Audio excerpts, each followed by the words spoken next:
பட்டாம்பூச்சியின் கனவு. ஒரு பூங்காவில் சின்ன வெண்மணி பூச்சி இருந்தது. அதன் பெயர் பூவி. அது நிறைந்த வண்ணங்களில் தூக்கமாய் பறந்து கொண்டே இருக்கும். ஆனால் பூவிக்கு ஒரு பெரிய ஆசை, வானத்தை தொட வேண்டும்.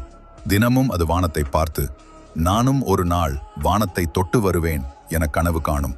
அதை பார்த்த மற்ற பூச்சிகள் சிரித்தன. அடே பூவி, நீ இப்படி சிறிய வால் வாங்கி பூச்சி வானத்துக்கு பறக்க முடியுமா? ஆனால் பூவி நம்பிக்கையோடு தினமும் உயரம் உயரம் பறந்து பயிற்சி செய்தது. சூரிய ஒளிக்கே நீங்காத சுடராய் அது முயற்சி செய்தது. ஒரு நாள் வானத்தில் பெரிய வானவில் தோன்றியது. பூவி அதை பார்த்து ஆச்சரியத்தில் பறந்தது. பறந்து பறந்து வானவிலின் நடுவில் தூக்கமாய் பறந்தது. அது வானத்தை தொடவில்லை, ஆனால் வானவிலில் பறந்தது. அது தன் கனவை ஒரு விதத்தில் நனவாக்கியது.